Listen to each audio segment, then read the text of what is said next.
Bienvenidos a la actividad de la Subcomisión Actualización y Contexto de la Secretaría Científica de APA. Esta vez la mesa lleva por título El algoritmo. La mesa va a estar coordinada por Karina Mechico de las redes y yo, Teresa Sefferer, voy a ser la encargada de la conducción. Bueno, les comento que Actualidad y Contexto está coordinada por Agustina Fernández y los integrantes somos Maximiliano Martínez Donaire, Javiera Márquez Rosas, Diego Luparello, Rafael Groisman, Carlos Tach y Claudia Tapia, que están ausentes hoy, y yo. Nuestro interés como grupo es preguntarnos por temáticas que consideramos definen lo actual y podrían ser ejes desde los cuales cuestionarnos su modo de influencia en las subjetividades contemporáneas. Y por ende, cómo el sujeto que a nosotros como psicoanalistas nos atañe se ve o no intervenido por esta actualidad.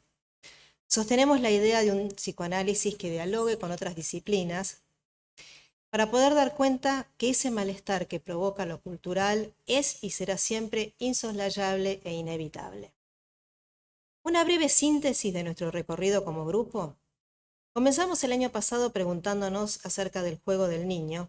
Armamos una actividad que se llamó el juego entre narrativa y pulsión, en la cual, entre otras inquietudes, queríamos indagar las diferencias, si es que las había, entre el juego del niño de antes y el de ahora. Nos preguntamos qué definiría la hora. Y casi sin darnos cuenta, nos respondimos o nos vimos llevados a la virtualidad. Fue así que se nos ocurrió luego ahondar respecto de los juegos virtuales y el lugar de sujeto en los mismos, y por eso la segunda presentación fue del Fortnite al Fortnite, haciendo casi un bypass entre un juego en presencia con el otro y un juego actual más inmersivo, partiendo de la hipótesis de un sujeto más activo en la construcción de una narrativa que el sujeto, y uno actual más pasivo frente a una narrativa que le es ofrecida. Luego presentamos para el simposium, junto con las colegas de la Asociación Peruana, un taller que se llamó Cuerpo y Virtualidad, con breves viñetas de sesiones virtuales en las que el cuerpo protagonizaba el discurso. Trabajo que repetimos en el Congreso de la Asociación Peruana de Psicoanálisis, al que fuimos invitados. Llegado a este punto, parecía que por lo menos en este recorrido que estábamos haciendo, la virtualidad se convertía en un eje articulador de lo actual. Este año nos abocamos entonces a pensar la relación del sujeto con su representante en el mundo virtual, el avatar. La primera mesa se llamó El sujeto y su avatar. Y hasta nos animamos un poco tímidamente a pensar en este nuevo mundo que ya nos está tocando los talones, el metaverso. Bueno, llegado a este punto es tiempo de hablar del algoritmo, porque es justamente la operación que sostiene este nuevo mundo. ¿Sabemos qué es un algoritmo? Lo vamos a repetir varias veces hoy. Porque parece algo tan sencillo y tan inmensamente complicado al mismo tiempo. Pero bueno, allá vamos. Básicamente es un método para resolver un problema, mediante una serie de pasos concretos, finitos, con instrucciones claras, no ambiguas, que permiten, como dijimos, no solo resolver problemas, sino también realizar cómputos.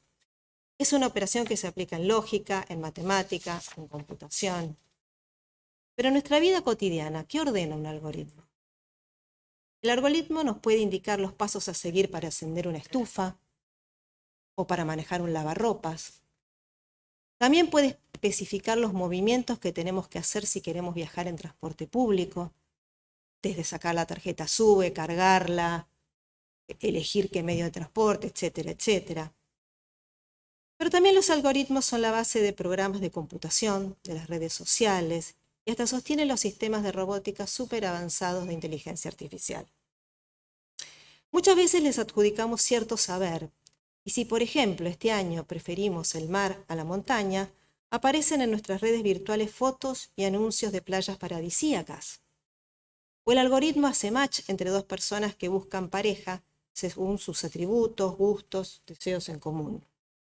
Puede contener una enorme cantidad de información de cada uno de nosotros, como usuarios, los libros que nos gustan, si preferimos lo salado a lo dulce, o de acuerdo a cuáles son nuestras ideologías, nos envían información o noticias que refuerzan y confirman nuestras creencias.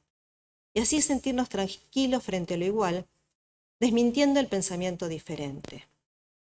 Ni que hablar del uso que sabemos en las campañas políticas, ¿no? También sabemos que los algoritmos condicionan los comportamientos, nuestras ideas, los objetos de consumo, etc. Y construyen un perfil de consumidor, de perseguidor, iba a decir. Sobre la base de estos hechos, en la mesa intentaremos constituir un espacio de intercambio en el cual desde el psicoanálisis podamos, esta vez a través del algoritmo, pensarnos como sujetos. Como disparador veremos un video que hemos elaborado, en el cual la primera parte hay una breve introducción a la definición y a qué es un algoritmo, que está extraído de la BBC, y luego un compilado de fragmentos de una película, The Truman Show. Para quienes no la vieron o no la recuerdan, brevemente les cuento. Truman, el protagonista, que es Jim Carrey, vive en un mundo de ficción, en un set de filmación, solo que él no está enterado. Toda su vida está guionada por un director, los personajes son actores, y este programa se transmite en vivo por televisión las 24 horas a todo el mundo. Truman vive un supuesto mundo feliz, sobreactuado en esa sonrisa falsa y media idiota, como la del muñeco de Geniol que describía Garma, esa que muestra ese orgullo maníaco por el sometimiento, hasta que súbitamente algo cae. Irrumpe inesperadamente en la escena y esa realidad que hasta allí era compacta, única, se resquebraja. Bueno, hasta acá les cuento de la película. ¿Por qué la elegimos, habiendo tantas que hablan de este tema? Porque nos gustó el sabor a psicoanálisis que The Truman Show nos dejaba. En una supuesta vida maravillosa, impuesta, alienada, donde casi nada falta, sin esperarlo algo cae. La angustia aparece, desaparece la sonrisa y asoma la pregunta: ¿quién soy? Si ya no soy esa imagen plana, hipnótica que creía ser. Al tiempo que descubre que ese otro, que también cayó, ya no tiene todas las respuestas. Bueno, y llevamos al video.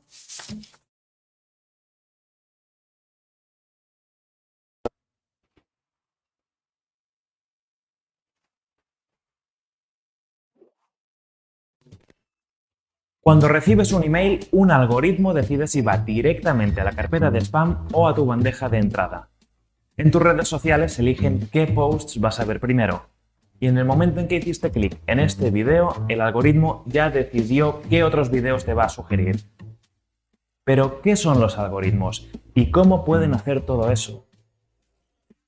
A partir del siglo XIX, un algoritmo pasó a ser una secuencia de instrucciones para resolver un problema. En computación, para que un algoritmo funcione, alguien tiene que programarlo, o sea, decirle cuáles son los pasos que tiene que seguir. Hoy en día los algoritmos se escriben en código, es decir, esta secuencia de órdenes o instrucciones para llegar a un resultado concreto está escrita en algún lenguaje de programación. Un ejemplo de resultado o problema básico que podemos resolver con un algoritmo es ordenar una lista. Vamos a centrarnos entonces en un algoritmo de ordenación, que es uno de los tantos que existen. Para entenderlo, imagina que trabajas en una biblioteca y acabas de recibir una entrega de 840 libros nuevos. Antes de ponerlos en las estanterías, tienes que ordenarlos alfabéticamente y tienes que hacerlo rápido, ya que al día siguiente estas joyas de la literatura tienen que estar disponibles. Tus libros nuevos están en una sola línea, como una gran lista. ¿Por dónde empiezas? Puedes hacerlo por el primer libro y compararlo con el segundo. Si están en el orden correcto, déjalos tal cual. Si no lo están, cámbialos de sitio. Ahora agarra el tercer libro, compáralo con el segundo y después con el primero, hasta encontrar dónde ponerlo. Y así con todos los libros, haciendo los cambios necesarios hasta que toda la lista esté ordenada. El problema aquí es que aunque cada comparación entre un libro y otro te lleve solamente un segundo, tienes 840 libros. Y si sigues este método, clasificar la lista te llevará al menos 2 días. Aunque hay muchos algoritmos para hacerlo, algunos son mejores que otros porque lo hacen más rápido o necesitan menos recursos. Por ejemplo, volviendo a los libros, podrías solucionar tu problema así. Agarras un libro cualquiera, que vas a llamar separador, y lo comparas con todos los otros. Pones los libros que tienen que estar antes de él a su izquierda y los que tienen que estar después de él a su derecha. Luego, con los libros de la izquierda, eliges otro libro para que sea un nuevo separador y repites el mismo proceso. Y lo mismo con los de la derecha. Puedes seguir creando subdivisiones como esta hasta que los libros estén en orden alfabético. De esta manera te llevaría unas 2 horas ordenar los 840 libros. Este ejemplo se basa en un algoritmo de ordenación que es súper eficiente. Es conocido como Quicksort y se usa mucho en programación hoy en día. Pero los algoritmos no solo pueden clasificar, encontrar y procesar grandes cantidades de datos, también pueden dar a las computadoras la habilidad de aprender de esos datos para hacer predicciones y tomar decisiones. Es lo que se conoce como machine learning o aprendizaje automático o de máquinas. Como la máquina tiene una capacidad de procesamiento mucho mayor que la nuestra, es capaz de poner a prueba un gran número de posibles escenarios para finalmente mostrarte el que se ajuste más a tus gustos. Así, cuantos más datos recibe y procesa, más se va afinando el algoritmo y más preciso puede ser en sus predicciones. El aprendizaje automático es una parte esencial de la inteligencia artificial, que es hacer que las máquinas o sistemas puedan imitar comportamientos humanos como aprender o resolver problemas. Todo esto, sin embargo, también puede tener un lado problemático. El hecho que los algoritmos se alimenten de nuestros datos y nos muestren solo lo que consideran que nosotros queremos, puede crear una burbuja que distorsiona o da una visión parcial de la realidad. O sea, si solo nos sugiere contenido que refuerza nuestra visión del mundo y no nos expone a opiniones, a gustos o a formas de entender la vida distintas a la nuestra, eso puede tener consecuencias negativas, como por ejemplo mantener prejuicios o condicionar los resultados de unas elecciones. Otro punto espinoso es que las máquinas, como nosotros, pueden tener sesgos según su educación. Por ejemplo, si un algoritmo de clasificación de imágenes se alimenta solo con fotos de gente blanca, ¿cómo aprenderá que existen personas con otros tonos de piel? Hay casos en que algoritmos han dado resultados con sesgos sexistas en procesos de selección de personal o en servicios de traducción automática. Otros han mostrado sesgos racistas a la hora de predecir una posible reincidencia de condenados. Muchas empresas no revelan cómo son sus algoritmos y algunas hasta dicen que se hicieron tan complejos que ya no saben cómo funcionan. Los expertos lo dudan y dicen que las empresas son responsables por lo que hacen sus servicios. Detrás de todo algoritmo hay personas decidiendo los problemas que hay que resolver, cómo resolverlos y qué datos van a utilizar. Y en esas decisiones puede estar la manera de rectificar los sesgos. Sea como sea, los algoritmos están en todas partes. Pueden facilitar nuestra vida, desde encontrar el camino más corto hasta conocer un nuevo amor, pero también pueden influenciar nuestras opiniones y comportamientos, a veces sin que nos demos cuenta. Como ocurre con todas las tecnologías revolucionarias, ¿somos conscientes del impacto real que tienen en la sociedad?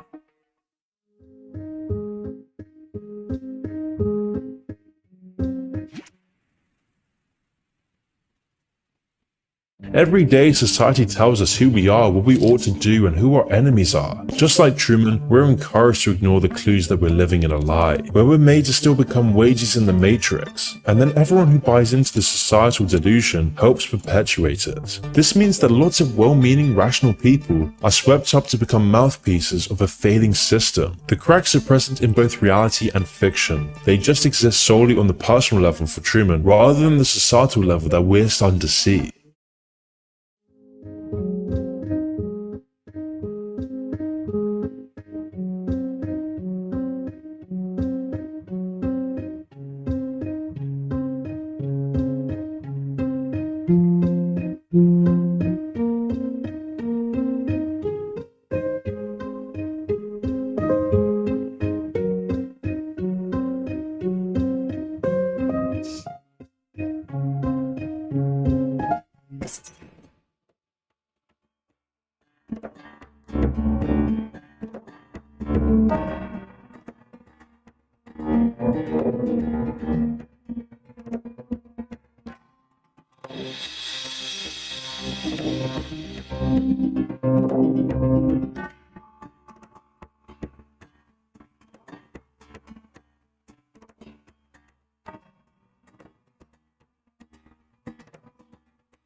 Bueno, ya ha visto el video como disparador.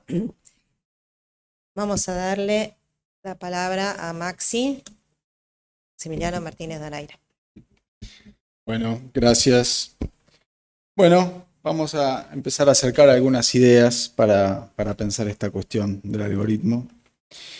Voy a tomar el algoritmo como un concepto que condensa la informatización o la digitalización de nuestra vida cotidiana.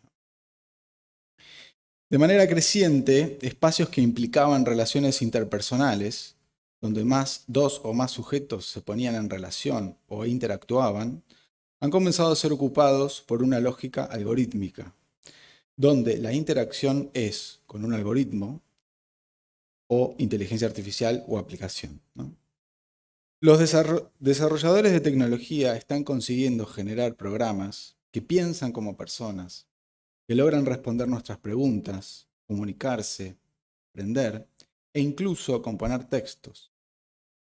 Sin embargo, con ceros y unos, que es el lenguaje del código informático, no puede replicarse la subjetividad o el inconsciente o la pulsión. Así, estamos habitando, casi sin advertirlo, toda una serie de interacciones donde se diluye el otro en tanto otro sujeto y cobra consistencia un otro robotizado, algorítmico. Cotidianamente podemos observar cómo dirigimos cada vez menos preguntas a los otros y más a Google. Esto también implica que decisiones que se toman cotidianamente sobre nosotros y nuestras vidas dependen cada vez menos de personas, cada vez más de algoritmos. Como señalaba el video que vimos recién, quizás acá en Argentina todavía no está tan generalizado, pero en muchos países del mundo, desde procesos de selección de personal hasta diseños de políticas públicas, se apoyan en algoritmos. Creo que esto está bella y siniestramente metaforizado en Truman, cómo su realidad y los otros siguen el algoritmo del guión, tornando su existencia en un evento mecánico, repetitivo, donde él está aplastado como sujeto, hasta que finalmente sí logra emerger, al tomar conciencia precisamente de que está atrapado en un algoritmo. Al mismo tiempo, y como correlato, dejamos de ser considerados como un otro. No somos un sujeto para el algoritmo, somos información. Para ese algoritmo con A mayúscula, al que le dirigimos nuestras preguntas, elevado por momentos a la categoría de oráculo, ¿hay un deseo respecto del cual ubicarse? Si el algoritmo ocupa el lugar del gran otro, para el gran otro del algoritmo somos data. Somos leídos como información. No importa ya el sentido o la significación de nuestras conductas, solo su medición cuantitativa al servicio de constituir la Big Data. Si alguien no lo sabe, la Big Data es el nombre que se le da al conjunto hipermasivo de datos que se acumulan respecto de nuestros usos y consumos en la web. En la Big Data no hay singularidad. Y cierro con una brevísima viñeta de ejemplo. Un paciente viene relatando hace algunos meses lo angustiado y asustado que está en relación a una malformación neurológica que han detectado en su hijo de 2 años y de la cual aún desconoce cuáles serán esas consecuencias. El abanico de evoluciones posibles va desde un desarrollo normal hasta graves trastornos madurativos y neurológicos. En este contexto, el paciente dice: y encima Instagram no deja de mostrarme videos de chicos autistas. Yo no hice ninguna búsqueda de eso. Quizás me quedé mirando unos segundos algún video. ¿Será que soy víctima del algoritmo?, se pregunta. Algoritmo ciego que no sabe de angustias, solo de data. Bueno, hasta acá. Bien, gracias, Maxi. Javiera Márquez Rosa. Hola, ¿está ahí? Sí. Bueno, estaba Maxi, pensaba cuando empezó relacionarlo con el psicoanálisis, parecía chino. Bueno, a mí siempre me motiva a pensar qué mecanismos psíquicos se ponen en juego. Eso es como, desde que empezamos a pensar la realidad virtual, el metaverso, ¿no? ¿Qué pasaba? ¿Por qué esto está en nuestras vidas y tiene éxito de algún modo? Así que bueno, esto que escribí tiene que ver con esta pregunta que me hago. Los algoritmos existen desde siempre, con mayor o menor sofisticación. A lo largo de la historia se han ido formulando pasos para resolver distintas situaciones. Caminos, fórmulas, procedimientos, recetas son algunos de los algoritmos que fuimos incorporando en la vida cotidiana imperceptiblemente. Pero ahora nos vamos a referir al algoritmo digital, que se desarrolló exponencialmente en los últimos años. Pasaron a ser una herramienta imprescindible en nuestras vidas y sin que seamos del todo conscientes de ello, fueron sustituyendo funciones psíquicas más básicas, como la memoria, otras funciones más elaborativas, como la toma de decisiones. Me refiero a cuando, por ejemplo, consultamos el Google Maps, al Instagram, al Waze, a las aplicaciones para conocer gente, o hacemos una búsqueda para comprar algo. El algoritmo se activa, conecta, como vimos en el video, y el programa relaciona una cantidad de datos que sería imposible que lo hiciera nuestra mente, y nos larga una respuesta a nuestra consulta, aliviando el trabajo psíquico. La respuesta viene de afuera, del mundo externo, de nuestro celular, de la computadora. El algoritmo nos resuelve, nos soluciona protésicamente cierta inestabilidad, cierta búsqueda, un conflicto que se nos generó en el interior. Hasta aquí, mundo externo y mundo interno claramente discernible. Nos pasa algo adentro, buscamos y obtenemos una respuesta. Sin embargo, a mi entender, el algoritmo tiene algo engañoso. Engaña al yo de un modo un poco psicopático, avasallándolo, haciéndolo creer que la respuesta que nos tira el algoritmo es algo que da específicamente satisfacción al deseo. Y algo que creo que es muy importante, lo hace actuar, nos hace actuar, generándonos una sensación de satisfacción rápida, como si fuera una acción específica adecuada, porque tiene un fin, ¿no? Acción que nos calma y con un clic ilusorio nos abrazamos al objeto, cual si fuera la teta buena. El programa fue leyendo datos que le fuimos dando sin palabras, búsquedas, consumos, detenimientos, en ver una publicidad, por ejemplo. Lee toda la información que tiene de nosotros en el mundo digital, en la Big Data, como nos decía Maxi. Que se la fuimos dando sin saber y la procesa para darnos una respuesta que se nos presenta como acertada. El algoritmo sabe lo que necesitamos. Qué tranquilizador. Como si leyera nuestro inconsciente. Es en este terreno intermedio, entre el adentro y el afuera, donde vamos aportando información. El programa elabora y somos leídos, como ya dije. Es así que el algoritmo tiene éxito, porque el sujeto no se reconoce como ajeno en ese lugar intermedio que comparte con la virtualidad.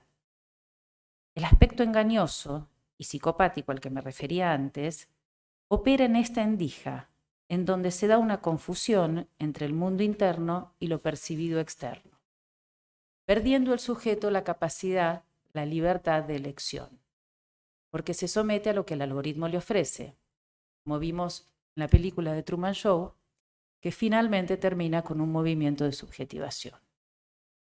Freud en El yo y el ello nos trae que los conflictos entre el yo y el ideal reflejarán la oposición entre lo real y lo psíquico, el mundo exterior y el mundo interior. Bueno, aquí. Gracias, Gaby. Diego Luparello. Bueno, buen día, bueno, el tema del algoritmo.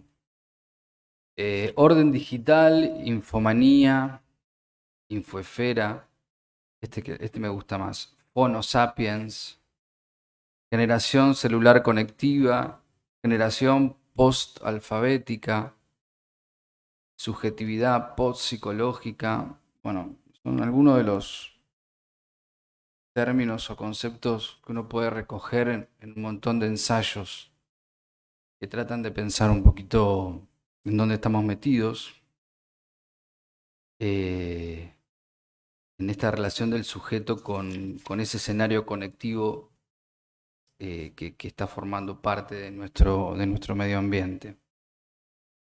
Cuando nosotros trabajamos a principio de este año, me gusta decirlo al revés, ¿no? Pero trabajamos el sujeto y su avatar.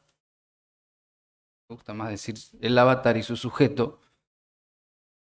Acercamos otro término que no creo que sea original, que es el de yo digital, y agregaría uno más, que es el de existencia digital, ¿no? Digo, y con una hipótesis que sería, con la cuestión de la existencia digital, de alguna manera va desplegando, toma vigencia una vez más la pretensión de eludir la muerte. Hablando de algoritmo, dice en el video, bueno, es un poco la definición básica, es una secuencia de instrucciones para resolver un problema. De algún modo no nos debería sorprender ubicar una función algorítmica en la dinámica psíquica. De hecho, uno podría pensar que el instinto es una secuencia de instrucciones transmitidos filogenéticamente, de alguna manera, ¿no? Y en un terreno un poquito más cercano al nuestro, la idea de complejo o la idea de fantasma también podría ser leído en estos términos, ¿no? Como una secuencia de instrucciones para resolver un problema. Con respecto a los complejos, dice Lacan en ese temprano texto sobre la familia, dice, los complejos han demostrado desempeñar un papel de organizadores en el desarrollo psíquico. Tanto el complejo, esto es lo que él despliega, ¿no? El complejo de destete, de sustitución, y el complejo de Edipo, remiten a un trabajo del aparato psíquico, esto lo digo yo, para lidiar con el desafío que significa la separación del otro materno. Y en última instancia, con el deseo materno como tal. Con respecto al fantasma, dice Miller, el fantasma tiene una función semejante a la del juego. ¿Y qué es? A partir de una situación tanto de goce como de angustia, la de producir placer. No debemos olvidar que la condición necesaria del Fordá es la ausencia de la madre.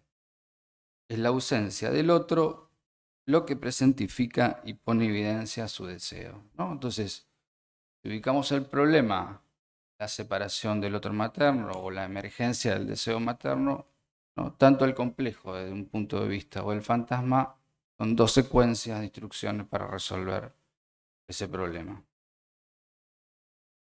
Esa secuencia estabiliza al sujeto ante la barradura del otro, tanto mediante la escena dramática que el complejo permite desplegar, como el valor axiomático que el fantasma nos provee. Evidentemente no nos interesa el algoritmo como instrumento tecnológico, obviamente, no estaríamos acá, sino las consecuencias psíquicas que promueve la omnipresencia de algo que se torna una entidad y que convive con nosotros, que no solo forma parte de nuestra vida cotidiana, sino que empieza a suplantar, para los nativos digitales, la presencia de otros factores de crianza y aprendizaje. Esa omnipresencia del algoritmo, mediante los dispositivos que tenemos alrededor, comienza a reemplazar el trabajo psíquico de lidiar con la angustia. Dice un filósofo que se llama Beraldi: la primera generación que ha aprendido más palabras de una máquina que de su madre está hoy en escena. ¿Cuáles son las características esenciales de su formación? ¿Cuál es su horizonte de conciencia posible? ¿Cuáles las formas de su subjetivación? Fin de la cita de Beraldi, ¿no? Entonces, ante la angustia, ¿qué sucede si el algoritmo no surge como producción del sujeto, sino que es ofrecido como artificio desde la afuera? Y una pequeña viñeta. Los chicos piden tablet. Piden insistentemente tablet. Ante la negativa de los padres, cuando los padres no pueden sostenerse en una negativa, se produce un silencio mortuorio, un pequeño duelo. Luego, al rato, emerge una dimensión lúdica, verbal, física, no importa. Algo se comienza a producir. Enfrentarse al aburrimiento nos angustia, algo del orden de un vacío que rápidamente intentamos evitar con una secuencia de instrucciones para resolver un problema. El algoritmo aplaca esa inquietud, la amenaza de aburrimiento. Insisto con el aburrimiento porque me parece como un fenómeno clínico, ¿no? El rechazo al aburrimiento de todos, de los niños, pero ¿no? También nuestro. Entonces, el algoritmo aplaca esa inquietud, la amenaza de aburrimiento, ofreciéndonos una serie de estímulos con la complicidad de conocer nuestros gustos. Y en esa repetición de estímulos se adormece lo perturbador del vacío, del tiempo. Adormecidos vamos construyendo un vínculo cómplice con el algoritmo, ese que nos conoce y nos acerca a lo que nos gusta ver y escuchar. Reafirmamos nuestras cotidianas elecciones, nuestras posiciones ideológicas, nuestras pequeñas perversiones, en un lento automatón, en una indeclinable repetición. Si levantamos la vista en cualquier espacio público, nos encontramos con semejantes, evitando ese tiempo vacío, cosa que estábamos haciendo un instante anterior, por eso levantamos la vista, ¿no? ¿Cuál es el efecto subjetivo de este fenómeno? La ilusión de una existencia atemporal nos evita enfrentarnos a la temporalidad del cuerpo del otro. Confirma esto lo planteado al inicio. Pretendemos, una vez más, eludir la muerte. ¿Sí? Gracias, Diego. Agustina Fernández.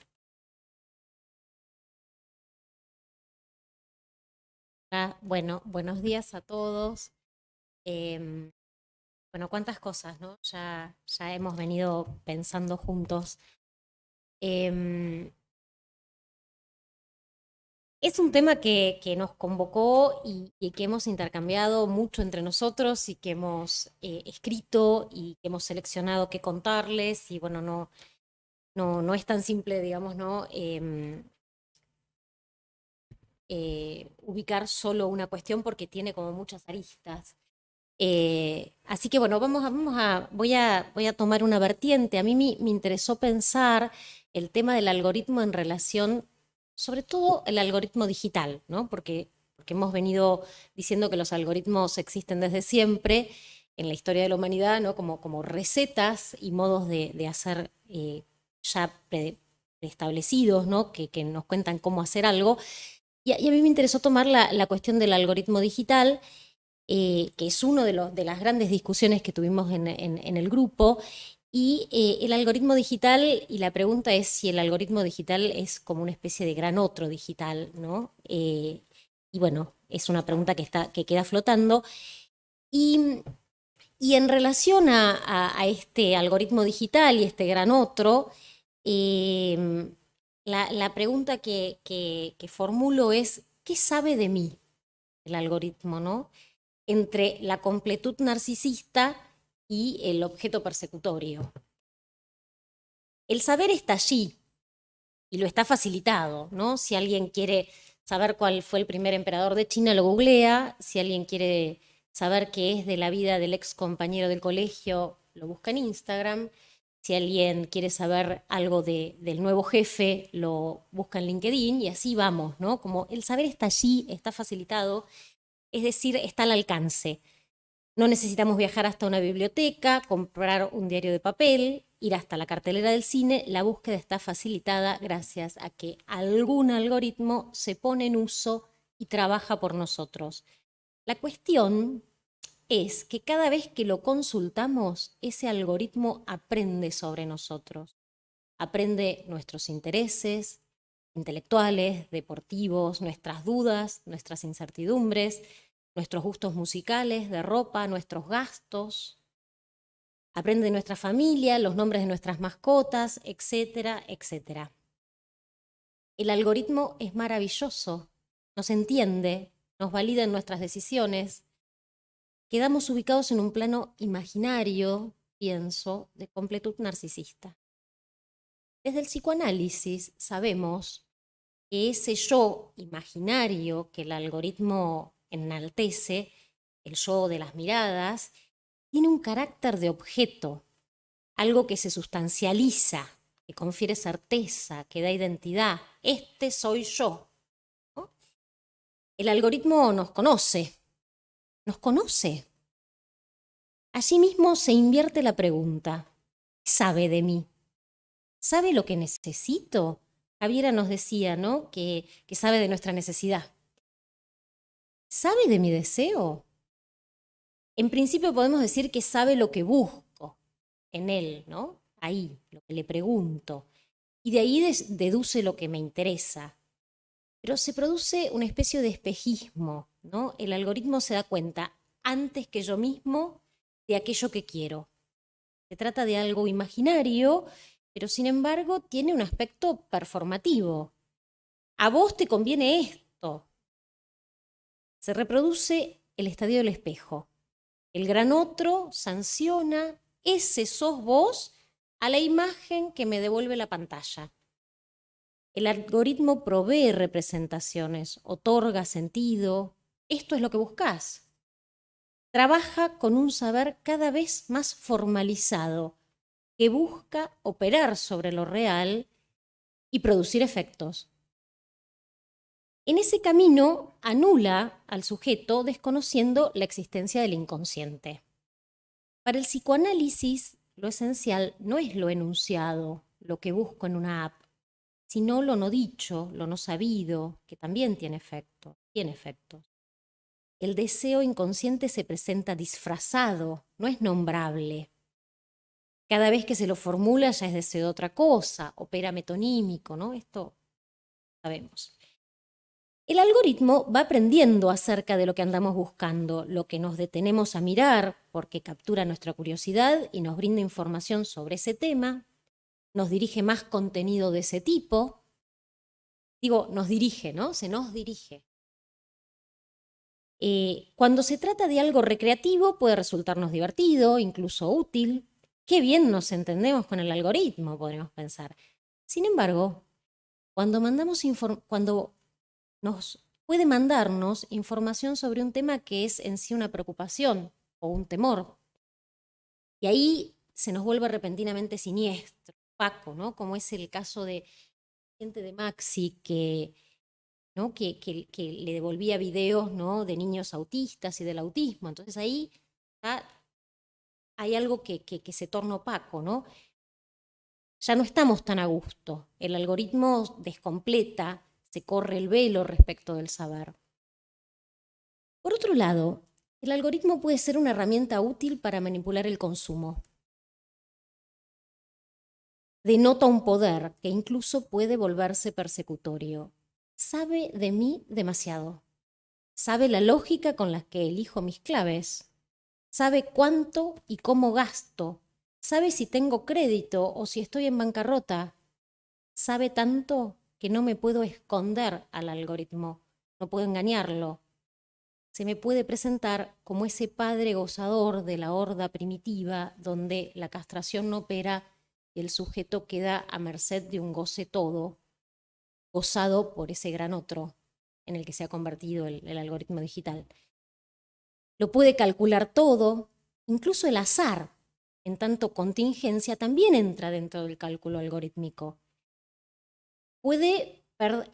Incluso nosotros, como usuarios, voy a poner esa palabra, podemos perder la dimensión de que ese gran otro es un mero cálculo, que no es un otro sujeto, ¿no?, al que le estamos poniendo una intención. Es mero cálculo el algoritmo. Llamado a la subjetividad, propongo. Es imprescindible recuperar el sujeto y su deseo. El algoritmo sabe de la demanda, lo que alguien busca en Internet, pero no lo que desea. Ofrece objetos, miles, que taponan, ilusionan, aplastan, encandilan. Y en esas maniobras extravían el deseo también. A veces alguien termina mirando algo o comprando algo que no estaba ni siquiera pensado, ¿no? Ahí nos extraviamos, ¿no?, en el algoritmo. El deseo en psicoanálisis es otra cosa, es inconsciente. El algoritmo hace coincidir la demanda con la necesidad y en ese movimiento aplasta el deseo. Nosotros sabemos que en el hombre la necesidad está perdida, ¿no? Desde esa famosa formulación lacaniana de que el hombre es el único animal que come con menú. Si come con menú es porque no come por hambre, ¿no? Ya la necesidad ahí está perdida. Pero entonces,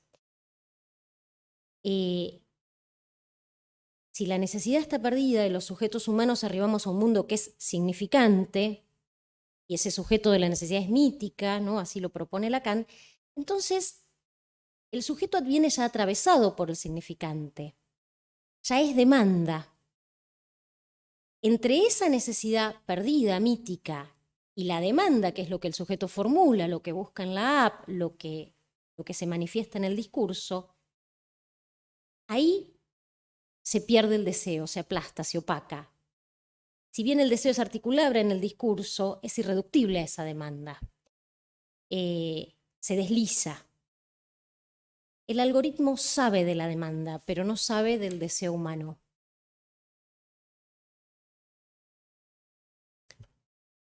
Bueno, gracias por las referencias. Yo me quedé pensando, en realidad, hay algo que trajeron, que es esto que es siempre, ¿no? Y anoté algunas palabras que me parece que es interesante por ahí para debatirlas y pensarlas, ¿no? Desde siempre buscamos un oráculo, ¿no? Trajo Maxi. Que nos dé respuestas, que nos saque el peso de tener que elegir, ¿no?, y jugarnos, que nos saque el peso de enfrentarnos a que toda elección implica vernoslas con la castración. Y si nos aplastamos o si nos sometemos y nos dejamos engañar, como trajo Javi, ¿no?, con la ilusión, el sujeto queda aplastado porque desaparece el deseo, ¿no? Me parece que... Y nos sometemos. Nos sometemos también, pensaba en algún punto, a esto de ser custodiados por un oráculo o por un superyo que nos ofrece protección a cambio de sometimiento, ¿no? Claramente. Esto es la historia del sujeto humano y esto es estructural, ¿no?, decididamente. ¿Es una manera de eludir la castración? Sí, tal vez es una manera actual, sobre la que no tenemos que poner a pensar, porque muchas veces, me parece que a veces lo actual nos pasa por encima y no lo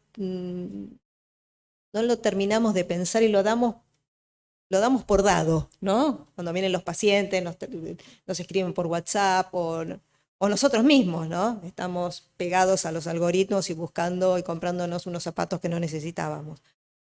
Que lo vamos a seguir haciendo, pero me parece que está bueno darnos el tiempo para pensar. Pensaba esto de eludir la castración y algo que trae Diego, que me parece que es también interesante para traer, que es esto de la angustia. El aburrimiento es angustia, ¿no? Y parece que los sujetos buscamos cómo vernoslas con la angustia, porque la angustia nos marca algo de la castración. Y una manera actual puede ser tener ese vínculo que me gustó, me parece que está bueno, ese vínculo cómplice, ¿no? Con el algoritmo, ¿no? Hacerle el guiño al algoritmo y mantener la ilusión de la temporalidad.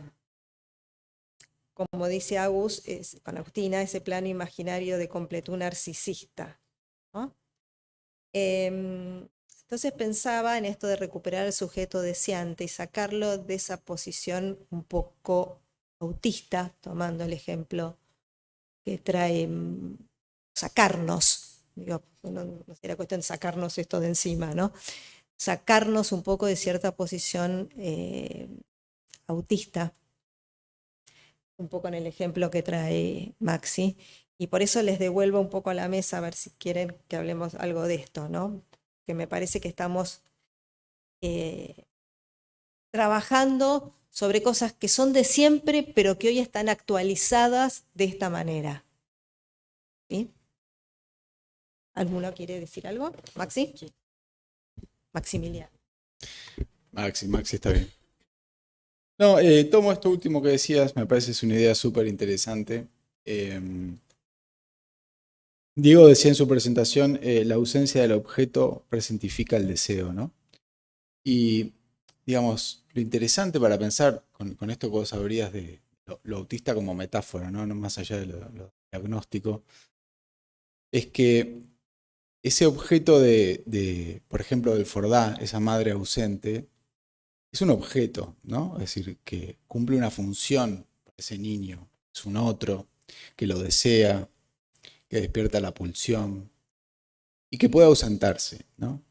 Y aquí lo que tenemos en esta existencia digital, que también me parece un término muy adecuado para pensar esto, es que lo que queda presente todo el tiempo, habría que ver si llega a tener el estatus de objeto. Claramente no es un otro, ¿no? Es decir, lo que viene a rellenar, ¿no? Ese vacío que a veces nos trae la existencia, es un dispositivo que no es un otro, ¿no? Que no nos desea, que no tiene deseo en sí mismo. Entonces creo que, insisto, tomo la figura del autismo como justamente como esa posición donde no hay posibilidad de lazo con un otro. Creo que algo de esa dinámica se promueve, o sea, algo de esa dinámica se presentifica cuando se empiezan a reemplazar interacciones entre sujetos o entre subjetividades, empiezan a ser reemplazadas por interacciones con dispositivos, ¿no? Y alguien, cuando uno ve de afuera a alguien sumergido en su dispositivo, lo digo esto de manera laxa, está en una posición bastante autista, digamos, ¿no? Vieron que a veces hasta no escuchan, ¿no? Hay como que insistir, se ve mucho con los niños. El chico está sumergido en el teléfono o en la tablet y uno le habla y no te escuchan, hay que como insistir, ¿no? Hay como un efecto de captura, ¿no? En ese dispositivo, pero que es con un objeto, digamos, un objeto duro, un objeto frío, no es un objeto, bueno, que entra en la dinámica de la subjetividad. ¿Quién más quiere decir algo? Sí. Laura Katz. Hola. Hola. Bueno, gracias.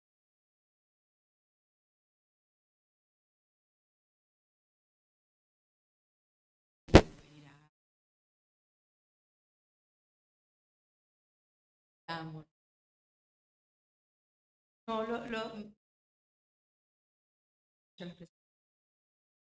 tiene todo el mundo. Ahora quería como subrayar un poco más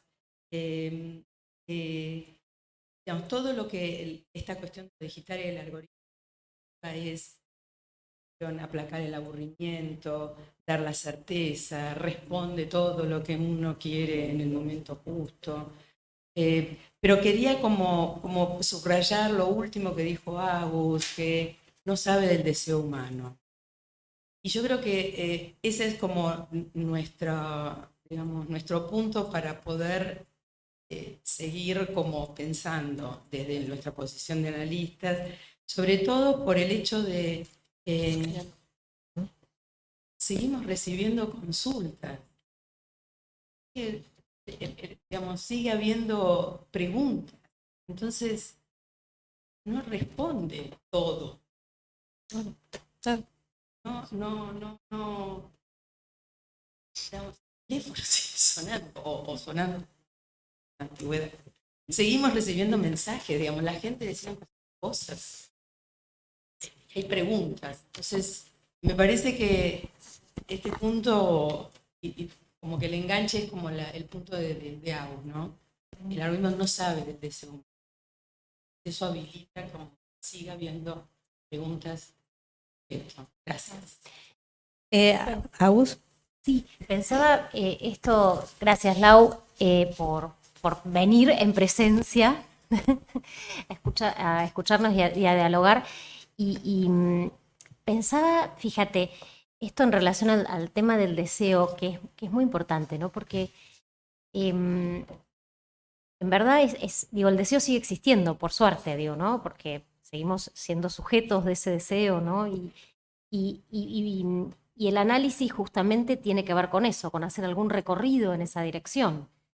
Ahora, si suponemos, porque claro, nosotros vamos pensando el tema del algoritmo digital, de la inteligencia artificial, ¿no? Si duplicamos esa apuesta y pensamos, por ejemplo, que los algoritmos, vamos antes, que las máquinas fueron reemplazando al hombre, ¿no? En su trabajo duro primero, luego en su trabajo de formalización, luego en los cálculos, ¿no? Y el algoritmo cada vez reemplaza también tareas humanas, cada vez como si nos reemplaza más. Y uno podría pensar, por ahora el algoritmo sigue siendo programado por humanos, pero no estamos tan lejos del que el algoritmo se autoprograme. Digo, esto es muy fuerte, ¿no? Digo, la inteligencia artificial avanza y avanza cada vez más, ¿no? Sería bueno, ¿y dónde queda el sujeto? ¿Dónde queda el hombre? Digo, es un poco como fantasía, pero un poco estamos al borde de eso, ¿no? Y un paso en el que estamos también pensando juntos, ¿no? Como equipo, es el tema del metaverso, ¿no? Y en el metaverso somos avatar, que interactuamos con otros avatar en un espacio común. Y el psicoanálisis, digo, ¿habrá consultorio en el metaverso? Esto es una pregunta, ¿no? ¿Qué lugar para el analista? El analista analizará avatars, porque algoritmos no analizamos. ¿O sí? No sé. Digo, ¿no? ¿Qué lugar para nosotros como psicoanalistas en este tiempo de existencia digital, como decía Diego, ¿no? Y por supuesto, yo estoy convencida que uno de los caminos es no desorientarnos en relación al deseo. Parece que ese es uno de los caminos, claramente, para que siga moviéndose, sí, claro. Pero bueno, es una pregunta que está bueno sostener, y esto para no desorientarnos, ¿no? También. Gracias, Agus. Diego, ¿querías decir algo?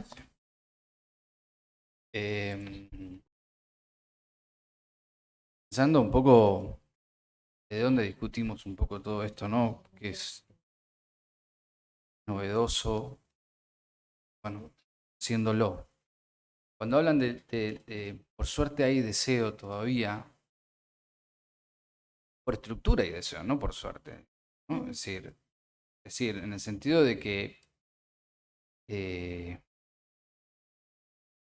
me parece que en general cuando estamos discutiendo, o algunas de las derivas que nos suceden cuando estamos discutiendo estos temas, pasó con lo del avatar, nos pasó con lo del Fortnite, pasa creo que también con el algoritmo, es asumir una posición defensiva, digamos, ¿no? Es decir, como si de alguna manera tuviéramos que sostener una especie de resistencia o de conservación, ¿no? De la estructura psíquica, ¿no? Ante una especie como de, y esto de nuevo cobra entidad, ¿no? El algoritmo, ¿no? Como una entidad que vendría a avasallar nuestra condición humana, digamos, ¿no? O nuestra condición de deseante, por ejemplo. Yo también a veces termino de alguna manera debatiendo desde ahí, porque me parece que naturalmente nos ponemos a la defensiva, sobre todo los que tenemos una especie como de generación analógica, digamos, ¿no? Es decir, la edad, de alguna manera, somos una especie de híbrido, ¿no? Es decir, nacimos en esa generación video, ¿no? Videoconectiva y ahora, ¿no? Entramos en esta digital y entonces hay algo que se resiste se resiste quiero decir, ¿no? Digo, toma como una especie de principio de posicionamiento defensivo. De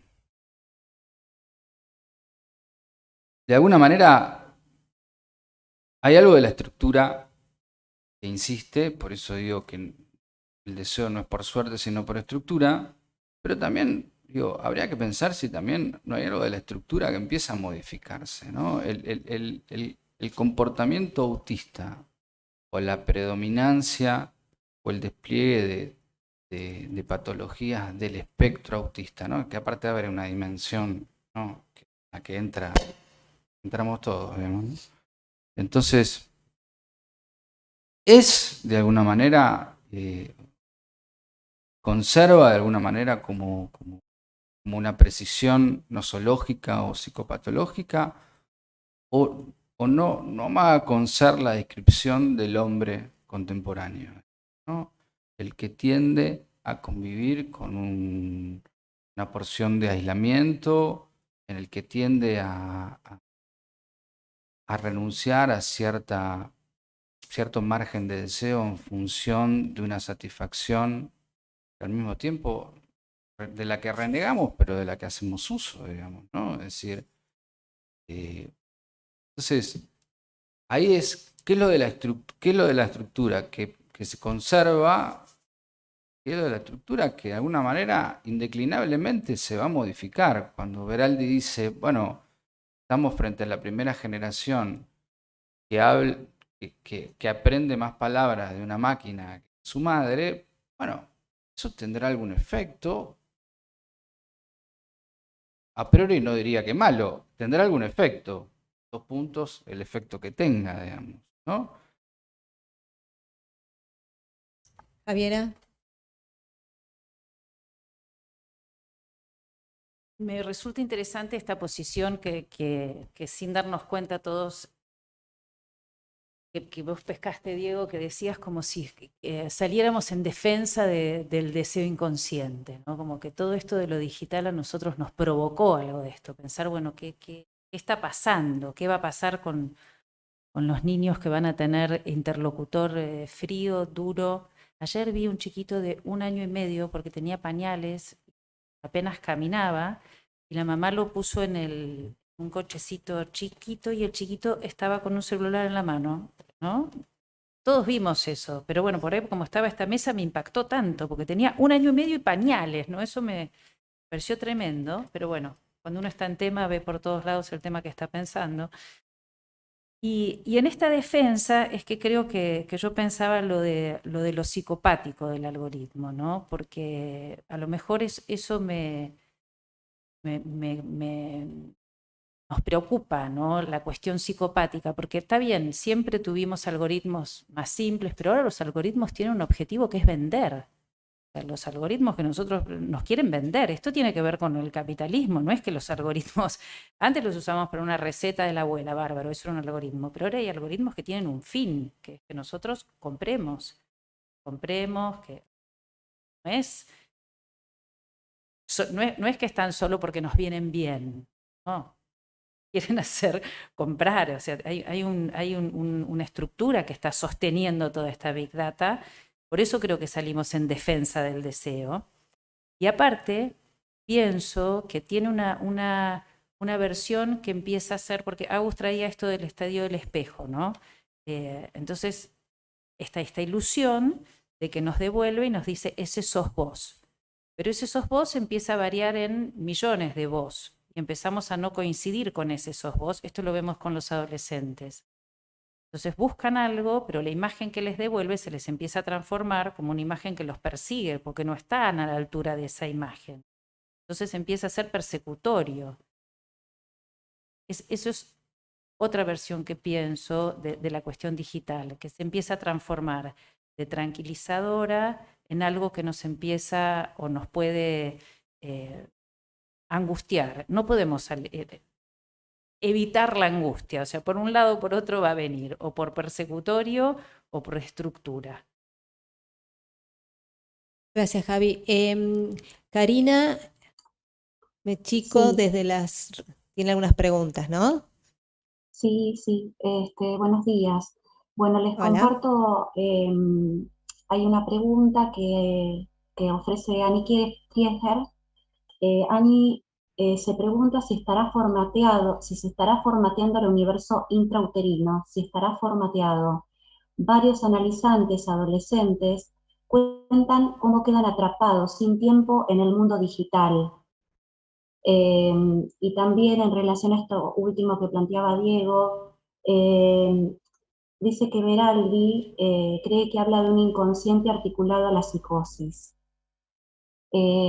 Por otro lado, Raúl Neumann, desde el Zoom, también nos realiza un aporte, un comentario. Raúl, ¿lo querés decir? Bueno, lo comparto. Él dice que se le ocurre que el algoritmo podría adquirir valor de religión en la medida de constituirse en un fenómeno de masas. Bárbaro, gracias. Cristina Rosas, ¿quiere hacer una intervención? Y me alegro de haber continuado la subcomisión que fue creación Jorge Canteros en su momento. Reconocimiento para él. Creo que es una muestra de actualización y contexto. Felicito. Las intervenciones fueron por demás de interesantes, variadas y demás. Obviamente me llamó la atención la intervención de Diego Luparello hablando de los complejos y los algoritmos inconscientes. Me pareció muy interesante. Yo estoy de acuerdo en no ponernos en la resistencia y hacer una defensa del deseo inconsciente porque me acuerdo, soy de otra generación, que lo mismo pasó con la televisión. Había familias que había toda una reglamentación, se apagaba la tele a la hora de comer, había los más extremos, no había tele en la casa, estaban otros, como en casa, que veíamos tele a cualquier hora, como que eso nos llevaba no sé a qué camino de perdición. Bueno, no pasó nada. Acá estamos más o menos neuróticos, digamos. Entonces no sé si con esto yo lo pondría en términos de, bueno, vamos a ver qué pasa. Beraldi, que fue alguien que nombraron, habla de un concepto que va a aparecer en el simposio, que es la futurabilidad. Él dice que el futuro es una tendencia, es un movimiento cuya iniciación se lee en el presente. Creo que esto hay que considerar. Nosotros estamos viendo ahora ciertos indicadores. Ustedes están haciendo el enorme esfuerzo de ponerse a pensar las cosas que hacemos, viendo qué desarrollo va a tener en un futuro. Hay algunos signos que a mí me resultan interesantes, como por ejemplo, Unidas, no hace demasiado tiempo, creó un código ético con respecto a los algoritmos. Por algo es. La OTAN habla de guerra cognitiva. O sea, creo que por ahí convendría tener en cuenta que organismos internacionales de esa importancia o de esa envergadura no lo consideran un fenómeno menor. Vamos. y que seguramente tendremos que mantener abierta esta pregunta que dice Agustina. ¿Es solamente un cambio de época o se van a producir cambios estructurales en nuestro psiquismo? A mí me parece que hay, por ahora, lo que podemos decir en relación a lo que decía Raúl Neumann, ¿no? Nos permite hacer como una lectura actual de psicología de las masas. Lo que sería como un tema interesante verlo desde esta perspectiva. Bueno, les agradezco mucho por la mesa. Gracias. Cecilia, ¿querés? Bueno, Cecilia Moya. gracias. Muchas gracias. Les agradezco mucho la presentación y creo que va en la línea de esto. Es estar leyendo lo que acontece en este momento. Había varias cosas. La verdad que una riqueza lo que ustedes traen que me parece importante seguir retomando, pero no como así. Quería reivindicar el aburrimiento. Me parece que en todo caso la dimensión del aburrimiento, como lo esta cuestión de que quien se aburra de caminar, dice, va a encontrar en el paso de baile una diferente. Con lo cual es darle ese lugar sintomático, epocal al aburrimiento, pero bueno, nuevamente interpelados en la idea de ver qué se para que el vacío, como además de quedar enmarcado, sea intervenido, ¿no? Me acordaba, ya que trajiste la referencia de Canteros, cuando trabajamos el tema de la intimidad, trabajamos esta cuestión de que la verdadera intimidad en esta época era estar ocultos ante el ojo del gran hermano. Es el lugar que The Truman Show no puede sostener, que hace que, bueno, me preguntaba, cuando los creadores del algoritmo no logran manejarlo, como dicen, no se pierde, pensaba en cómo la ficción todo el tiempo, como dice Freud, va un paso adelante, va un paso adelante. Y en la película Her nos dice, se desmaneja hasta que te podés enamorar. ¿Cierto? Entonces, toma una dimensión de otredad, binaria, vos decías, Javiera, en relación a este tema engañosa, pero tiene una dimensión de otredad.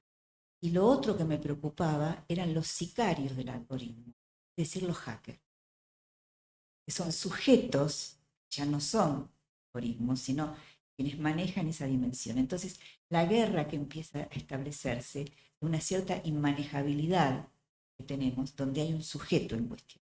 Ya no es, bueno, sí, el imaginario, etcétera, etcétera. Entonces, una apuesta firme a la ficción, porque la ficción nos está adelantando lo que va a pasar. Cuando veíamos 20.000 de de viaje submarino, Julio Verne, decíamos, esto no va a pasar. ¿Quién se va a enamorar de un algoritmo? Y ahí pensaba que si hay cosas por estructura, también hay cosas que van a devenir como patologías en función de esto. El espectro autista cuesta una forma, sí cierta dimensión en relación a patologías del orden de lo imaginario, cómo se encarnan en eso. Bueno, les agradezco muchísimo y celebro que sigan trabajando en esta dirección.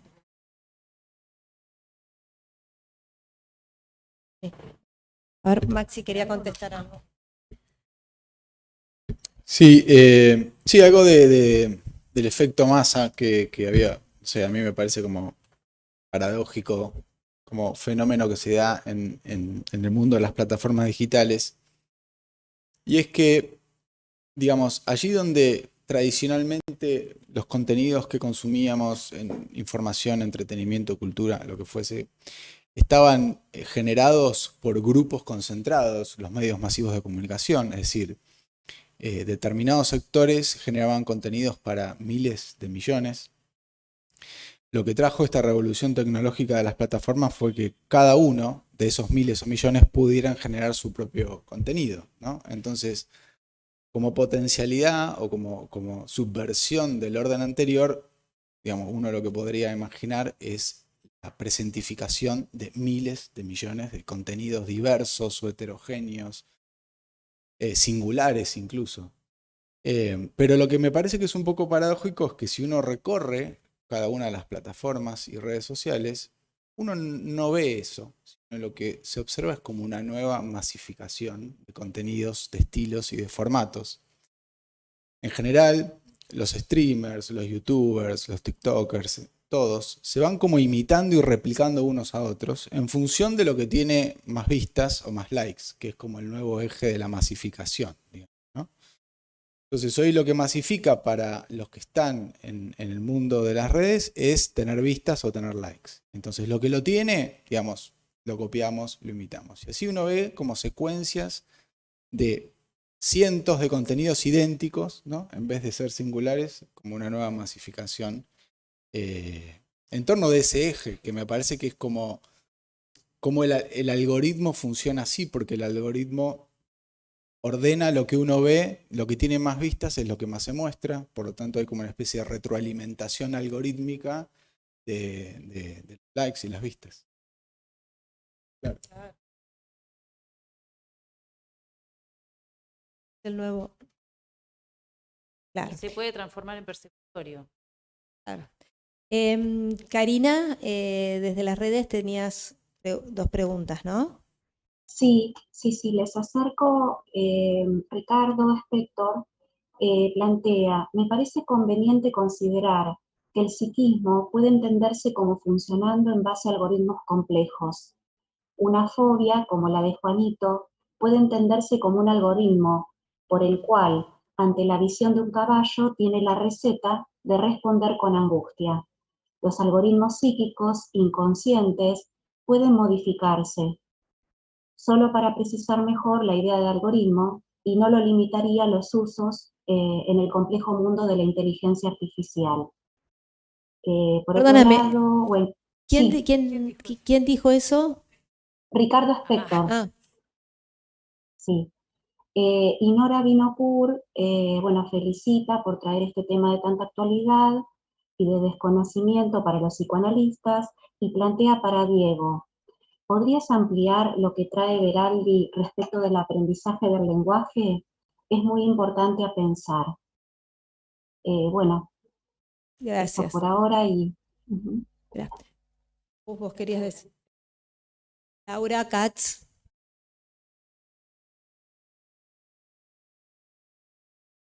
A partir de lo que dijo Raúl sobre la cuestión de las masas. Quería, Maxi, lo trajiste por la masificación. En el congreso de FEPAL, el fin de semana pasado, Veraldi estuvo y dio una plenaria, creo que fue el día viernes, sí, el jueves o viernes, y trajo una referencia de Ferenczi de 1919, un trabajo de él, donde Ferenczi se hace una pregunta un poco a propósito de lo que dijiste, Diego, de la psicosis masificada, ¿no? Y dice, la cita de Ferenczi era, ¿cómo se puede enfrentar con las herramientas del psicoanálisis una psicosis de masas? En esta de Ferenczi. Y entonces, citando, Ferenczi se respondió, nosotros los psicoanalistas tenemos una capacidad de trabajar el sufrimiento psíquico individual. Ferenczi, no tenemos los elementos psicoanalíticos para transformar la condición psicótica masiva. Cierra la cita. Punto. Desde el psicoanálisis, ¿qué hacemos con esta? No mando esta cita, ¿no? Cita 1919. Sí. Diego, porque vos introdujiste. ¿Puedo? Sí. Lo de Berardi, respondiéndole, creo que es Nora la que preguntaba, es todo un libro, así que no sé qué puedo aclarar sobre un libro de Berardi en realidad, pero creo que se llama Generación Post-Alfa. Y hace todo un despliegue y un desarrollo sobre lo que él considera los efectos psíquicos de la infodemia, la cantidad de información, de excitaciones, de estímulos, y lo que eso puede ir generando, depresiones, todo lo patológico que eso puede ir generando, también la potencialidad conectiva que empieza a poder desplegarse en el sujeto contemporáneo. Entre esas cosas, esta pequeña cita que habla de que quizás estamos ante las primeras, la leo, dice: la primera y más indispensable operación que se debe realizar es la de comprender la mutación de formato de la mente posalfabética. La primera generación que ha aprendido más palabras de una máquina que de su madre está hoy en escena, etcétera, etcétera. Un poco apunta a cuáles serán los efectos psíquicos dentro de este contexto conectivo en donde cambia de alguna manera la manera de lidiar con la realidad. Ese creo que es el planteo, o uno de los tantos planteos de Berardi, ¿no? Respondiendo un segundo a lo que decía Laura, yo no sé si el psicoanálisis puede hacer algo. Es decir, no sé si es nuestra tarea, digamos. Me parece que es más individual la nuestra en algún punto, más allá de la cuestión de difusión o de injerencia en el pensamiento que podamos tener en la sociedad, ¿no? En función de los lugares que pueda ir ocupando el psicoanálisis como discurso, pero luego, digo, yo no sé si en algún punto no es un problema que nos excede en algún sentido. Agus. Tomando esta línea, ¿no? En realidad, como psicoanalistas, creo que podemos posicionarnos y podemos pensar más que nada. Me parece que esto es lo más importante que podemos aportar. Ahora, me quedaba con esta idea de, bueno, si es demasiado defensivo, que tenemos que defender que, y en realidad, o la otra alternativa, ¿no? El psicoanálisis el algoritmo como psicopático, ¿no? Entonces, bueno, yo pensaba que tal vez ni una cosa ni la otra, ¿no? Ni es un exceso de defensa la que tenemos que instalar, pero sí también que no podemos tener una posición ingenua en relación al algoritmo, ¿no? En los usos y en los abusos, ¿no? En lo que traía Cecilia en relación a los hackers digitales, digo, o lo que traía Maxi en relación a que el sujeto no se está relacionando con un otro sujeto, sino con una máquina, con esto que vos decías frío, ¿no? Digo, me parece que está bueno que lo pensemos, ya eso, como se dice hoy, es un montón, ¿no? Que los psicoanalistas podamos pensar estos temas, me parece que, y traerlos al psicoanálisis e interrogarlos, y tal vez sea interrogarlos, y esa sea nuestra posición hoy, aunque no haya respuestas. Yo pensaba en esta frase que Diego traía del texto de Berardi, sin haber leído el libro entero, que capaz que cabría, ¿no? Leerlo, pensaba que es la primera generación, decías, de que aprendió más palabras de una máquina que de su madre. Y yo pensaba, bueno, estamos muy ubicándonos en la cuestión de la cantidad, ¿no? Y también habría que ver la cualidad.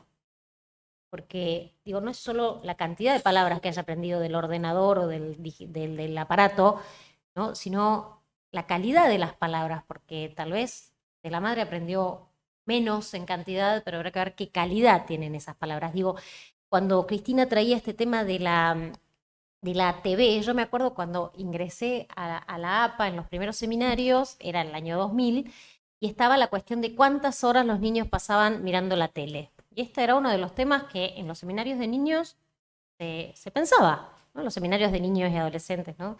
Psicoanálisis. Y entonces cuántas horas y de qué modo. Y yo que había tenido televisión en el cuarto y que estaba siendo psicoanalista candidata acá en la institución, no contaba que había tenido una televisión en el cuarto, porque era como una especie de papelón total.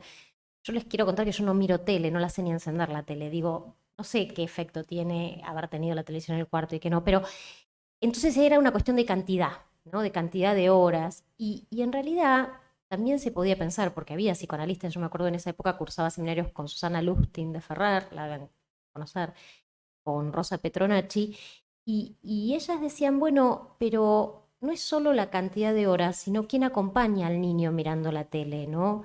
¿Quién es ese adulto que se sienta al lado y mira con él la tele?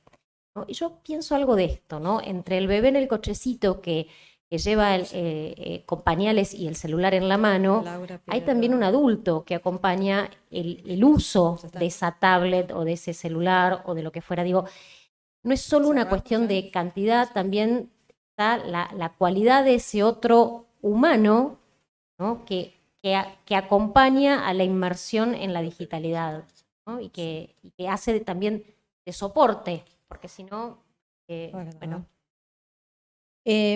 Karina, ¿hay alguna otra intervención?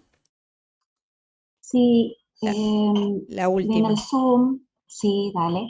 En el Zoom está Juan Pineta, él también plantea, me parece modestamente, lo que podemos hacer es una aproximación a una psicoeducación que alerte sobre esta batalla. Quizás que se da en lo que podría llamarse el campo del capitalismo libidinal en relación al deseo. Y Raúl Neumann pregunta, ¿podríamos pensar al algoritmo como la función de un fármaco que satisface la demanda, pero elude el barramiento del sujeto y el problema aditivo que conlleva? Ok, Podríamos, ¿no?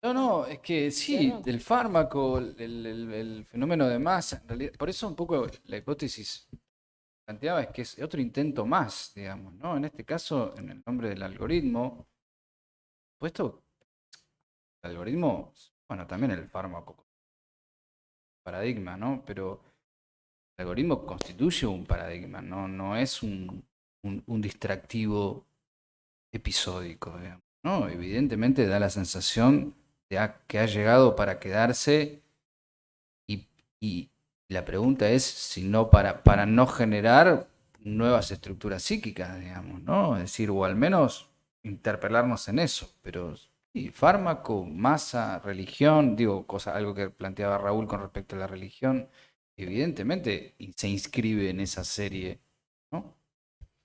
Bueno, muchísimas gracias a todos. Damos por cerrada la mesa. Agradecemos las preguntas, la presencia y nos vemos la próxima.